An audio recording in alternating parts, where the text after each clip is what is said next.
Hello again. So we can restart our program. You can join me. So we'll have a paper by Spyros, Koulocheris, and Chrysoula Kapartziani from. Very well done. No, it's okay, but mixing English and Greek at the same time, it's Greek to you. yeah. From Harokopio University from Greece, and they will give us a paper entitled Back to the Future, quite suggesting Cocooning, Greek sericulture, the revival of a circular economy paradigm. So thank you very much for participating. We thank you. Thank you very much.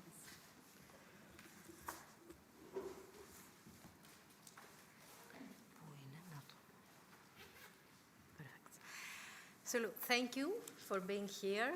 Thank you, Joanna. Thank you, Angela. Thank you, the museum, and of course, COST.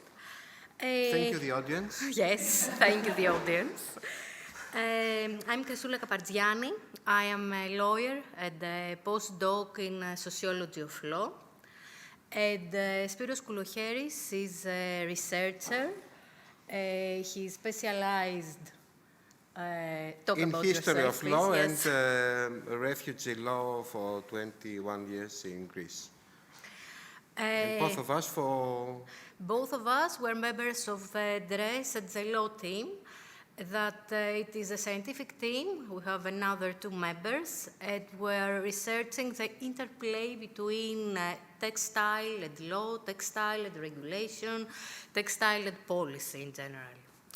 So now we will try to present you a circular economy paradigm, a paradigm that with the new European Green Deal we can revive throughout all Europe, starting from a tradition, from a living culture, a still living culture in Greece. This, we can say, is a journey to collective memory of sericulture in Greece and in Europe, because a cocoon is traveling. A cocoon is going to many places. It is going to it's traveling to many places, as we can see, since 14th century.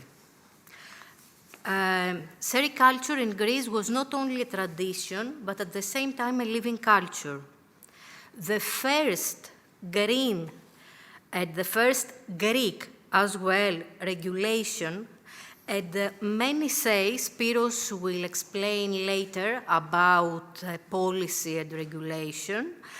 The last one was the regulation of 1914 about Greek sericulture. That was the beginning of the regulation of the practice of sericulture in Greece.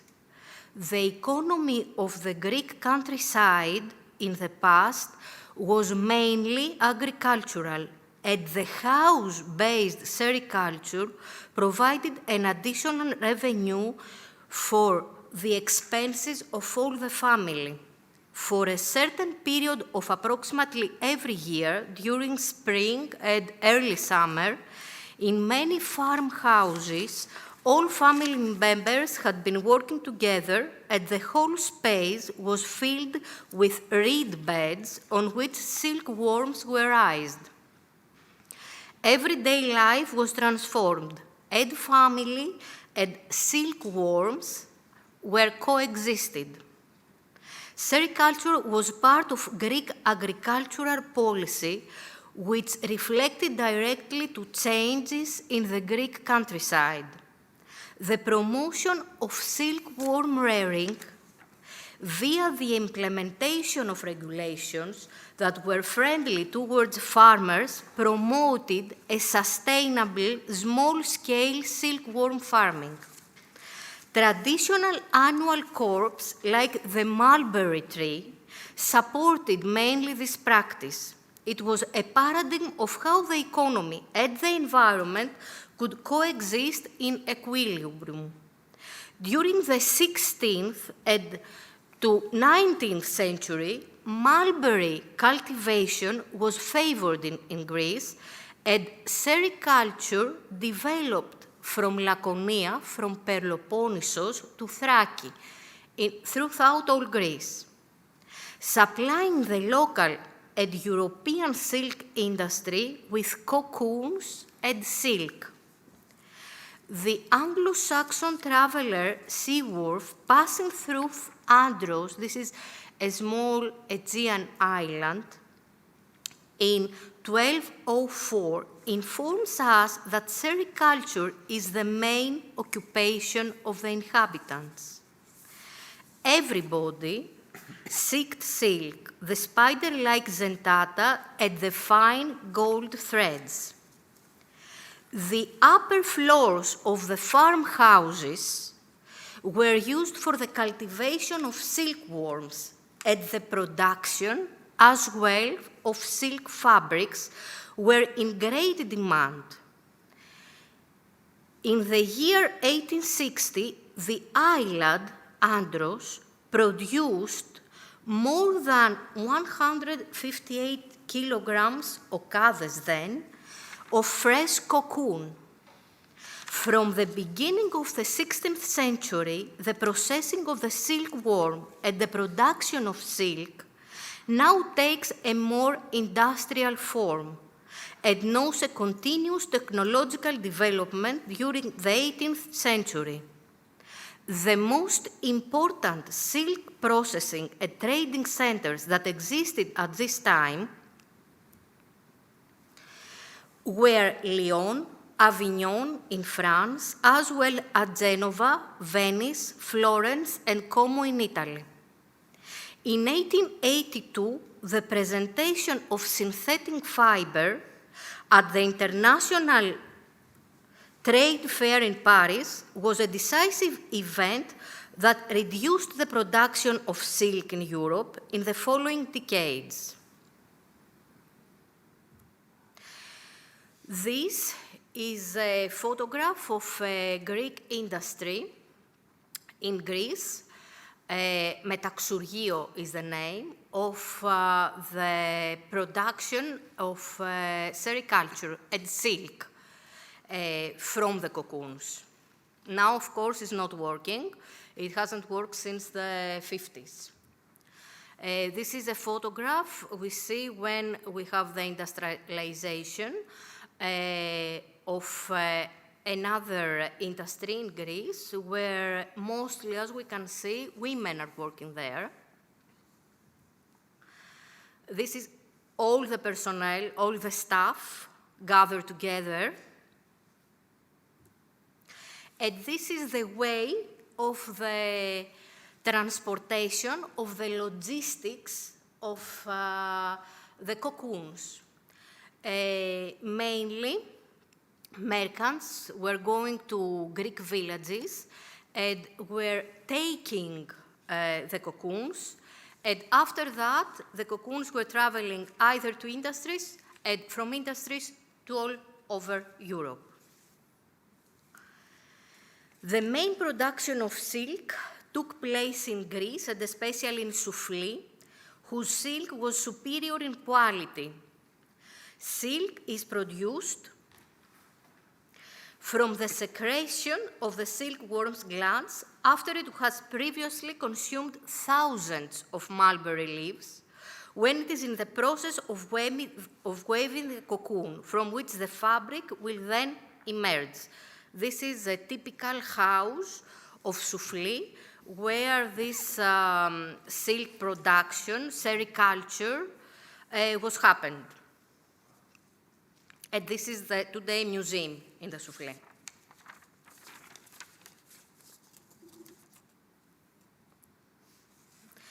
So, apart from literature review, a doctrinal review, what we did is trying to get in touch with women that during their past were living in Greek villages and have memories of this sericulture tradition. So we were very lucky to find, until now, 7 women between 75 and 85, 87, two of them told us that please don't tell our age. And they talked to us and they shared their memories with us about the sericulture tradition. We have kept some words of these ladies to present to us. One of them, coming from Peloponneso, from Kalamata, told us everything for the sericulture production had to be spotlessly clean. And we even agreed with the neighboring houses not to light a fire because the smoke was not good for the silkworms. This was particularly difficult in those years where all household chores were done by lighting a fire, cooking, hot water, heat. Luckily, all this happened during spring. Their memories were between 94 and 1940 and until 1950, but they told us about the memories, the narratives that they had from their mothers as well. I remember I was very young, going at elementary school. The seeds of the worm were tiny, and they were usually kept in a snuff box, and the elderly women kept them under their armpits to keep them at a constant temperature. And at some point, a very small worm burst and flew out. All the women and children gathered together and collected cocoon from the branches. They usually brought the branches from the nearby mountain. They kept the branches inside their house in a separate room where the silkworms wove their cocoon. There we gave them mulberry leaves from mulberry trees that we had in our village in order to feed them. We would pick it up and put it in sacks from burlap material. Those cocoons, I remember, were so light. The same lady from Mavromati Karditsas is somewhere in Thessaly, told us that I still close my eyes and have in my ears a certain music. The silkworms were eating and producing a certain noise, a hissing, and all the silkworms all together created this sweet music. They told us that all the family knew back then the great value of silk production and did the breeding with great respect and appreciation for these living organisms that they were co-living, they were living with them for a very large period of time. Another lady told us, I remember an incident where some poorer woman who did not know the use of it while they helped, they tried to steal the cocoons and keep them because they thought they could get the silk themselves.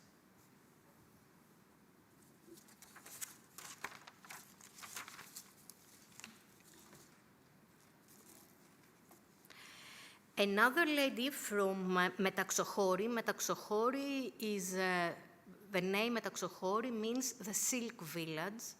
Is a village that back then all the farmers were also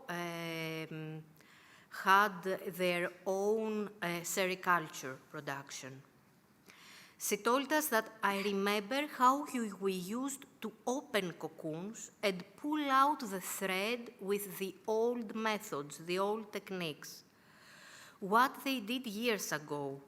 I remember that they would take the cocoons, clean them from the leaves, put them in hot water, so automatically the butterfly would die, and then they would put straw booms in, grab the ends of the thread, pull it, put it on big spools, and slowly, basically, unroll the cocoon.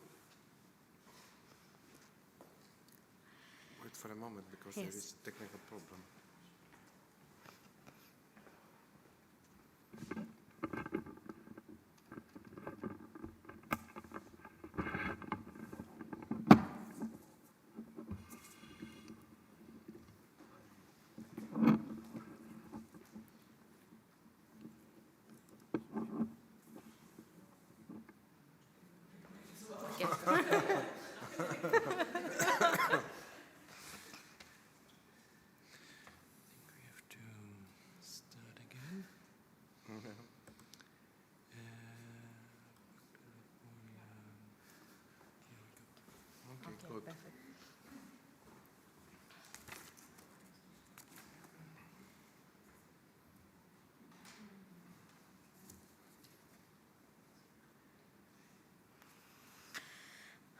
And the lady from Mavromatic Karditsas had also told us that the first leaves, when the silkworms were little, we cut them very, very small, chop them, tiny, and as the silkworm grew bigger and bigger, then we put gradually more big pieces of the leaves, and then we put the whole leaves.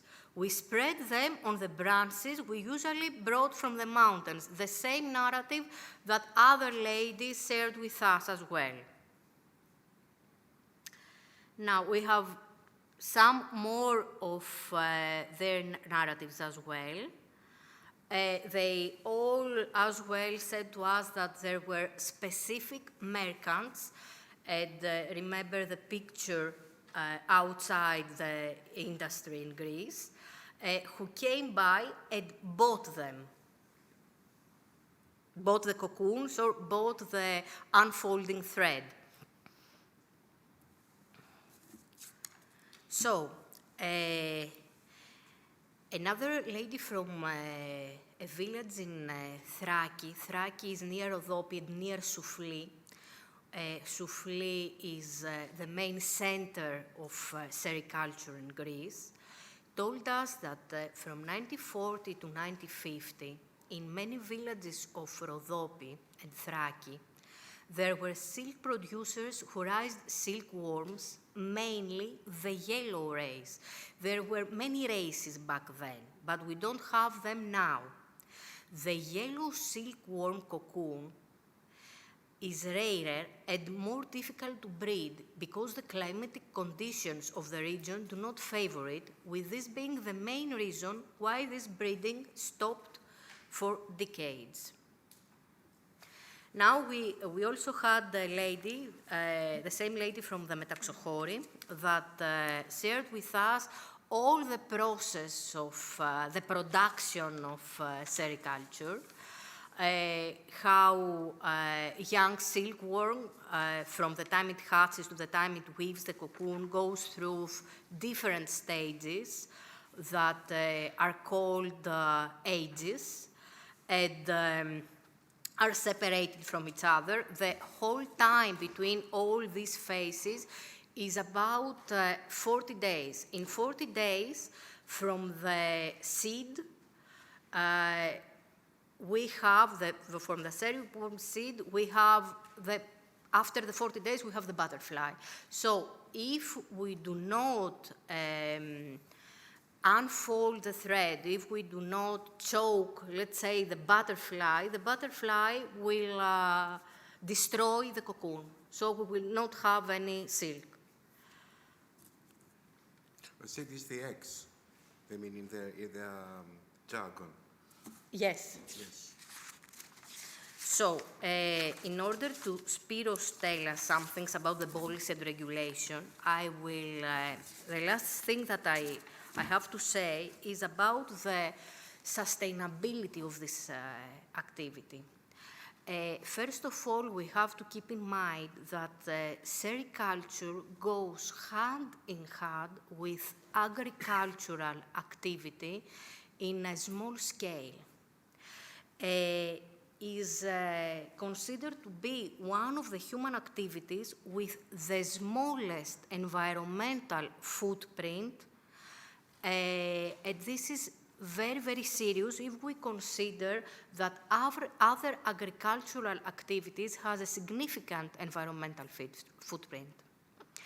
The excrement of the silkworm is used mainly for fertilizer and fertilization of the mulberry, of the same mulberry tree.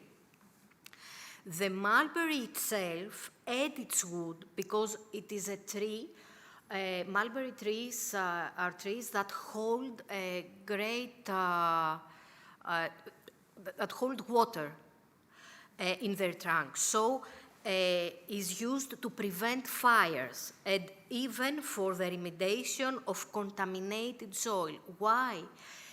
Because mulberry trees are very useful for the they prevent the erosion of the soil, so are very good for the biodiversity And that's why we propose the new Green Deal, the new European Green Deal, enhance these activities. The needs as well of mulberry trees for fertilization they are not increased. So we're not using pesticides for mulberry crops. The small-scale practice of sericulture was, as a whole, a regenerative system in which resource input, and waste, emission, and energy use were minimized. Additionally, women of the area engaged in sericulture, and the position of women back then, at this, all the women, all our interviews told us about that, was empowered through that activity. And I want to add that all the byproducts of the process of silk production become, with the old traditional techniques, become new raw materials. So this is the circular economy paradigm. So Spyros will tell us some things about the policy, and we'll talk about other two interviews. That was the past of sericulture in Greece. That we had these memories until 50s, and then there was a big disorder only at the place of Thrace, near Soufli. There was a sericulture culture, and there are big efforts by the Greek state to revive the sericulture in Greece. So we tried to have an interview with the head of sericulture department of the Ministry of Agriculture, and who said quite interesting things, that the policy becomes from 1914. This is a crucial year. Why it is a crucial year? First of all, because after 1914, Greece was duplicated. New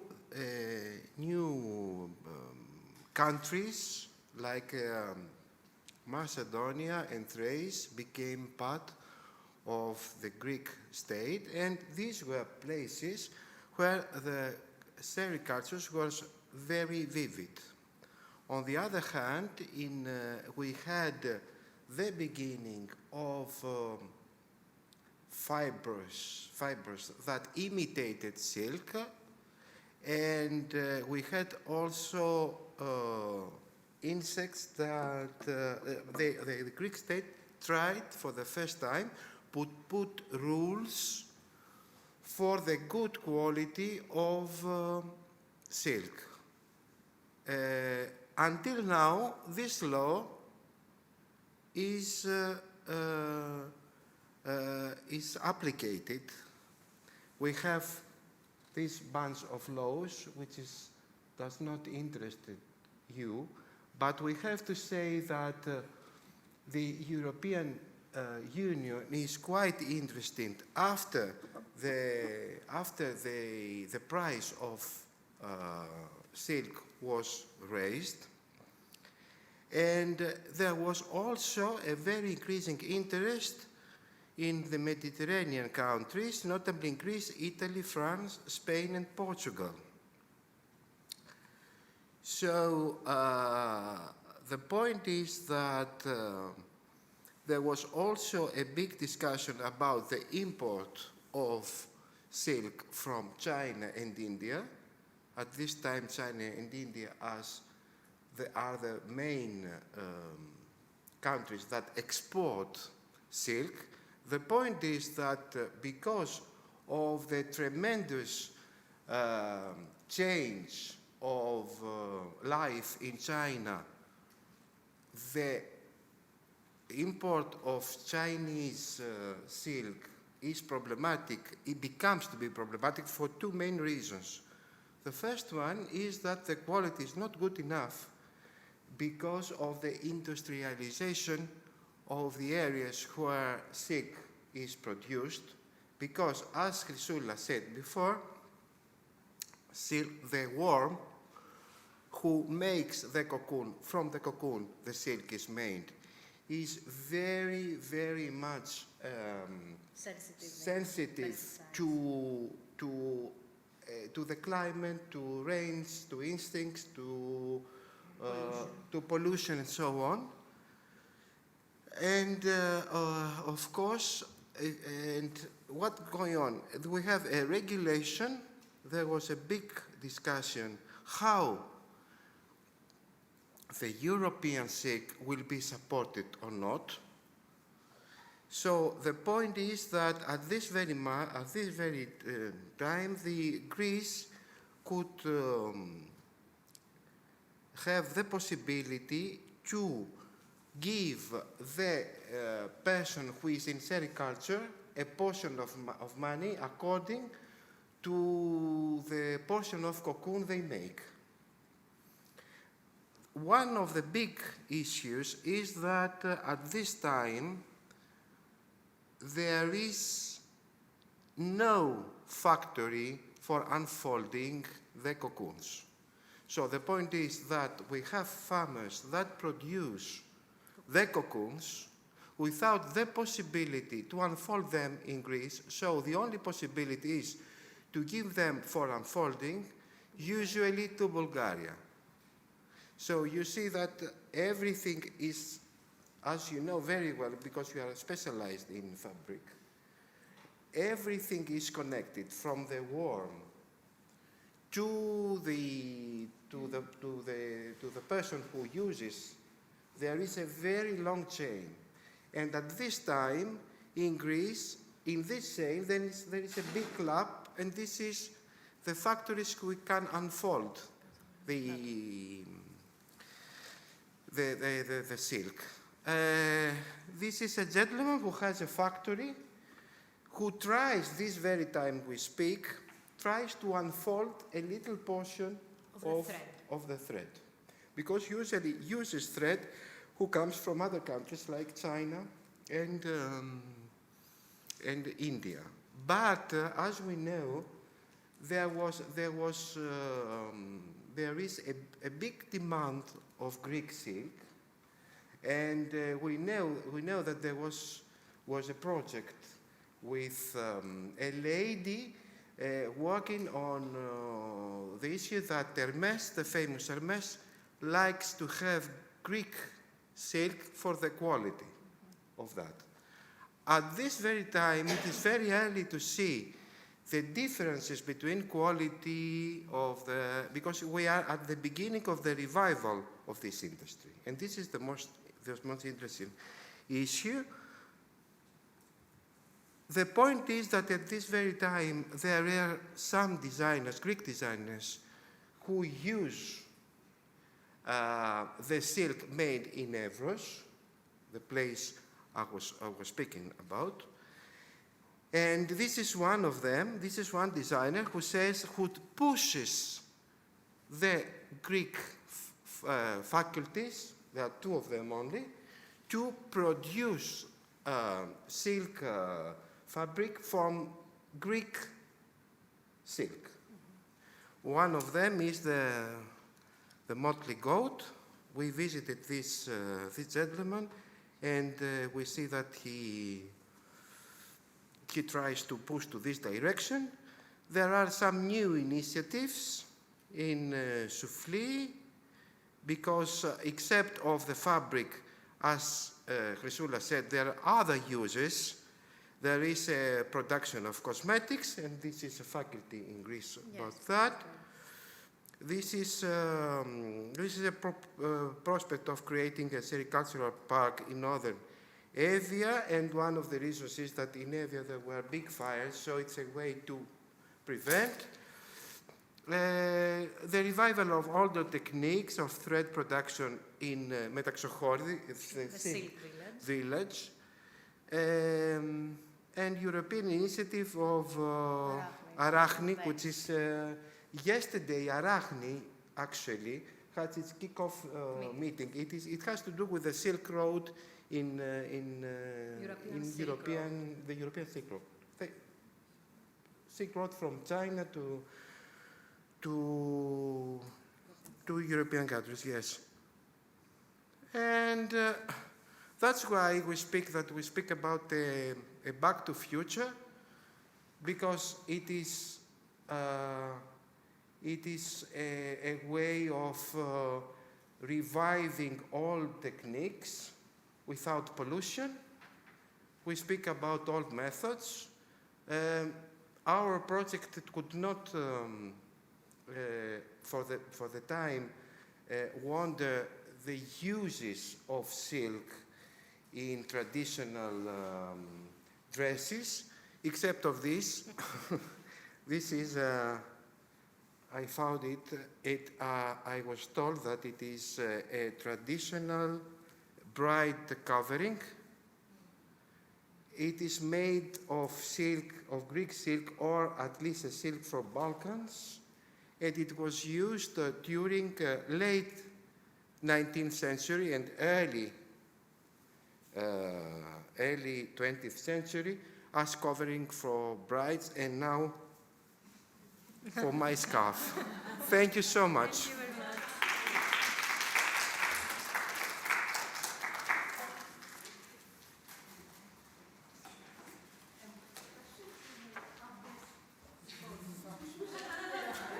Yes.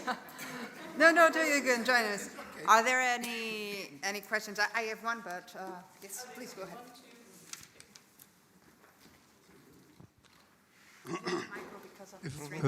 If I had understood you well, you said in the beginning that the quality of the silk produced in Greece were much better than the quality of silks from France or northern Italy.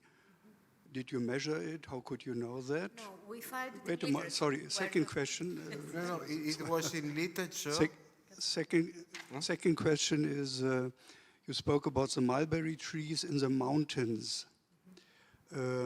These trees, were they 100 years ago or so, were they planted by intention, or was they wild? That would be interesting. So, yeah. About your first, it was written, this is the information we had about the quality. It has to do with the difference between the Greek silk and the silk coming from India or China. But it's not a, as far as we know, there's no scientific research on the difference of quality. It is, because it's a beginning of on researching on quality and so on. Okay, this is the first issue. But there is no, it has to do between the Greek silk coming from this area of Evros and the silk coming from China, not the silk of other European countries. Okay. Huh? We found it in literature in northern France. Okay, but you know every country says that their own product is the best, so we have to be very, very careful about this information. And the second about mulberry trees. I mean, mulberry trees that are cultivated all over Greece. They are in wild or not, or there are also species that do not have any mulberries. And Mr. Gigginakis, who is the responsible of sericulture in Greece, in the Ministry of Agriculture, said to us that the best leaves come from the species who make no mulberries. Fruits. No fruits. We cannot use the mulberry trees that make fruits because of the fungus. The one fungus, Piperitis, was responsible for destroying mulberry crops and destroying part of sericulture in all over Europe. And other mulberry trees, if they have fruits, the humidity conditions, the fungus that may have, and other insects, because of their roots that go to them, prevent us from using them. When we refer to mountains, I mean, from our interviews, they said to us that they went to the nearby mountains, to collect branches, and they put that branches like the rear beds, and afterwards they went to their village that they were inside their villages were mulberry trees, and they caught leaves from the mulberry trees. The worm must be, after the 20 days, must be long enough, large enough in order to eat the leaves from the mulberry tree. They chopped them in order to be okay and feed the worm.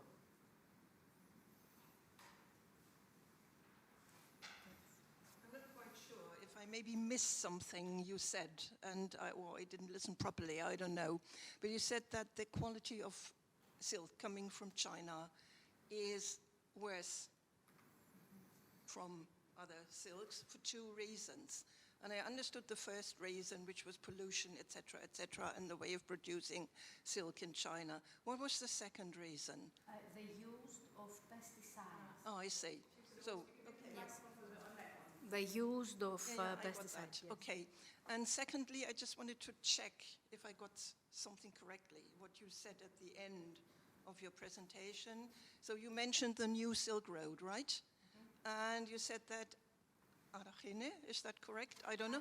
Yes, Arachne is one of the end points of the new Chinese Silk Road, and that was inaugurated 2 days ago. Did you say that? No, there is a new European program about mapping the Silk Road of Europe, the European Silk Road. There was the yes, European end but of the they Silk Road. have some mentions how they came from I China as see. well. And I think it comments the kick-off meeting were yesterday. Mm-hmm.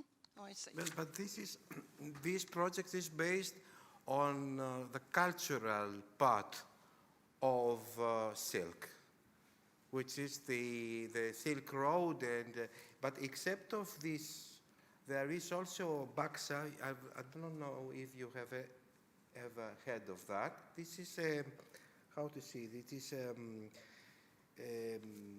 a bunch of countries where the Silk Roads passed. I mean, Azerbaijan, Baltic, etc., etc. And these countries would like to revive the silk production. This is something. I completely got that wrong, because I was thinking of the economic new Silk Road the Chinese are trying to get through Russia and through the sea, ending up in Duisburg in Germany, for example, on the Rhine, and one of the biggest ports on the Rhine. So sorry, I got that wrong. Thank you very much.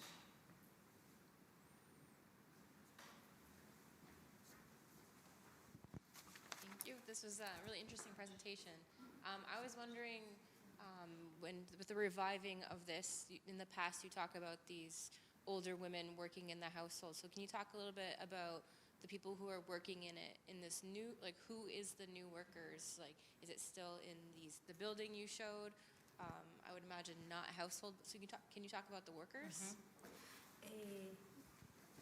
Yes, nowadays we have no workers in factory industries, because we only have two industries, but they are not unfolding the thread. They're just pressing. They're just using fabrics and silk and print some designs on it. But the workers that used to work in that industries were women. Nowadays, the sericulture producers, we have 100 in Soufli, and some others in Crete and in Thessalia, about 12 in Crete, 20 in Thessaly, are women and men, and mostly families, farm families.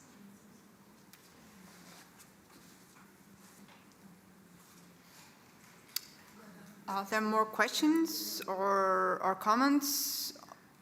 Maybe I just have one myself, more as an historian, so to speak, because you spoke about those interviews, which are like, I think for the pre-modern period, we would kill to get such evidence, right? I was so jealous. Which brings me to the question, are they published anywhere? Are they made accessible?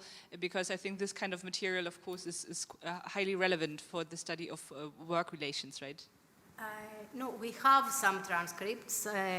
In some cases, we have only notes because they didn't want to give us an interview. They were afraid because they were elderly women. And, so we have some transcripts, we have some notes. It depends. But we have this. In Greek language, we just translated some of the parts of the interviews. Will you publish it somewhere?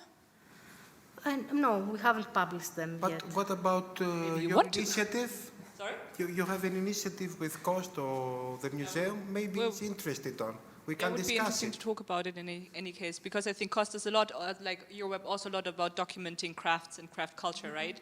And this revival of an old industry seems to be just perfect for that. Yeah. We are open to such Something to discuss in any case, because I think it would be a shame if your materials wouldn't see the light of day. I mean, it's hard to come by those. And as you said, these women are elderly, and yes. they report from their work experience, something, as we said, we would kill for. I'm not going to harm anyone. But the point is that we prepared all of this because of the presentation. Yeah. Okay. Okay, yeah. Yes. But very good. Yeah, Because we needs have to it be in published. Greek language. I'm afraid to have to publish it. You have recorded it? Some of them that they allowed us, because we, at the beginning, we were telling them that we are using them for research reasons, and if you give us your consensus. And 3 or 4 of them told us, no, I just want to talk with you, but no, they were afraid, yes, no record. But if there's... But we have notes, and we have good notes on that. Okay, you can publish that? Yes. Without names? So I wonder, how do they kill the worms inside the cocoons? Is it like in China when they still boil the cocoons? Yes, they boiled it in hot water. And another lady was telling us with some ovens. But we didn't understand that she didn't remember well how they did it with in ovens. The point is this.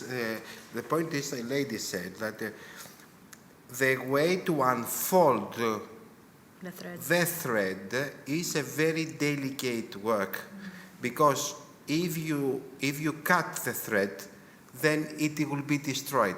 So it is a way of it is not easy.